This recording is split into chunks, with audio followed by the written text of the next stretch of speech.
It's a transformational time at Boston's Museum of Fine Arts. The museum has a brand new look. I'm Tony Corey, and after more than 10 years and $500 million, the MFA is opening its new Art of the Americas wing and this dramatic glassed-in courtyard. Take a look at this.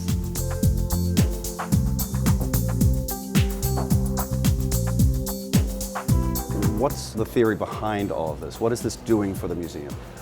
The Museum of Fine Arts has arguably the greatest collections of American art in America, and we really wanted to show them to advantage. And there's been a passionate movement in the community here to see our collections better installed and to see many of them. So the natural thing seemed to be to build a wonderful wing, and here we are with that wonderful wing. There's about 50% more art on view than there was in the previous American galleries, interpreted in new, exciting ways. And I think people are going to be watching what we've done all over America and indeed all over the world. Elliot, the new wing is enormous, 121,000 square feet. Tell me, what is here? We are showing everything from 900 BC, the ancient Americas, Olmec, Mask, all the way up through the third quarter of the 20th century, about a little over 5,000 objects in all.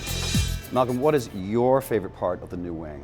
I have several favorite parts, but let me put it this way. If I were bringing a visitor to the wing for the first time, I think I'd wow them with the pre-Columbian gold jewelry, for instance.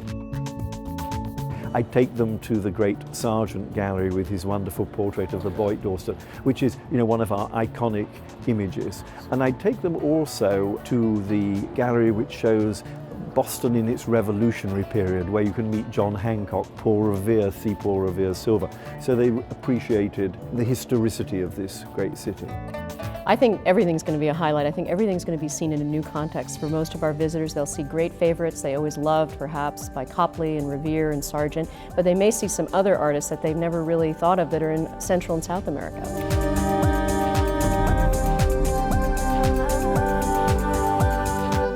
This section is the courtyard that connects the old building with the new building. Yes. What's the theory behind all that? A key reason why we employed Norman Foster here, one of the world's greatest architects, was he has great experience of creating contemporary buildings within historic buildings and not upstaging the historic building. And that's what he's done here. And central to that is the Shapiro family courtyard here, which is a new space at the center of the museum, which will enable our visitors to navigate around the whole building. Being so successful, you have to be considered one of the great fundraisers I've ever heard of.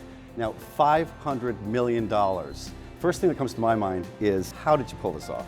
But I would say it's a question of not whether the money is there, is the philanthropy there. And what stimulates philanthropy is having a great vision and a really strong mission for your institution. And we have great art, wonderful architecture, and an educational mission which has just inspired our donors. The new MFA will be open to the public on November 20th. Admission is free that day, so come on in. It is a must-see.